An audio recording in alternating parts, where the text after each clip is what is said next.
Welcome back to Journey into the Bible. Today we are going to be talking about a very famous passage in the Bible, though most people probably know, Isaiah chapter 9, verse 6. Now you're asking, why is it different in a Christian Bible than it is in the Hebrew Bible? Because Isaiah chapter 8 has 23 verses. What the Christian translators do is they take the 23rd verse and they move it to the beginning of chapter 9. Okay? Not going to get into all that in this video. But the point of contention is, does Isaiah chapter 9, verse 6, does it say that he was born, is born, or will be born? Christian Bibles are all over the place. So here we have three examples of Christian translations. The New American Standard Bible renders this in the future tense, a child will be born. The King James Version renders it present tense, is born. And the Literal Standard Version renders it as a child has been born to us. They can't all be right. Only one of them is right. Now what you're looking at is the Hebrew words on the top there, and in the English on the bottom there. The word circled in red in the top right of your screen, those three letters there, Yud, Lamed, and Dalet. That's Yulid. It means child, but in this context, it's a verb and it means to be born. First, let's understand that in Hebrew, they don't have past tense and future tense. They have perfect tense and imperfect tense. Perfect tense is the equivalent to our past tense, a completed action. Imperfect means that it either is happening or is going to happen. And the only way to tell the difference between is to read the whole sentence and understand the context. For example, if I said W-I-N-D, does that mean wind in the willows or wind as in wind up a clock? You'd have to understand the context. Same thing here. Now the question is, how do we know that is past tense? Well, if you don't know Hebrew, you have to take somebody else's word for it. But I'm going to show you a simple trick that you can use to find out how you're being lied to. Find out where else in the Tanakh that word is used and see how they translate it.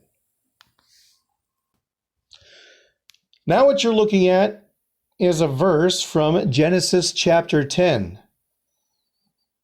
Verses 24 and 25 here. Notice that it says begot or were born, both past tense. And what do you see up there? You see the same word, yulid. It's past tense, okay? It's not present or future. It's past tense. If it was present tense or future tense, the word would be spelled differently. And once again, this is from Genesis chapter 4, verse 26. You see the word circled there. Yulid was born. So right here we have an example of what it would look like if it was in the present tense or future. Genesis 17, where God says, by this time next year, your wife Sarah will have a child. And, Abraham doesn't believe him. He's like, can a child be born to a man who's 100 years old? So that's a good example right there. But now one thing you're going to hear is that they're saying it's the prophetic perfect tense. They'll tell you that Isaiah, he's writing it in the past tense, but that's because he's seeing into the future after the events he's describing have happened. Okay? So that's why it's really future tense, but he's writing as past tense. Nonsense. Now let's look at another verb in Isaiah chapter 9, verse 6, where it says, and he named, and he shall be called. Okay, again, this is past tense. The word here is Vayikra.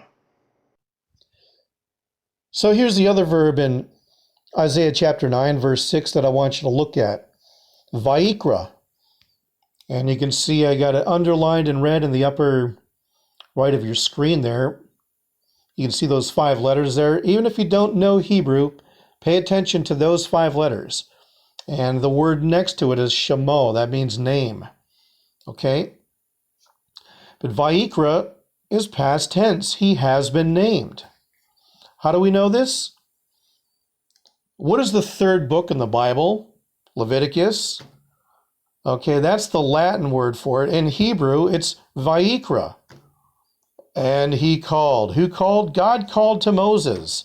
And the very first verse in Leviticus. Vayikra, there it is again. It's past tense. And there's that word again in Genesis chapter 4, verse 26. A son was born, and he named him. It's all past tense. Whenever you see that word in the Tanakh, it's always going to be past tense, except for this one case where the Christians decide to translate it into the future tense. Ask your pastor about this. So yeah, bottom line is it's past tense and you are being lied to. Learn Hebrew.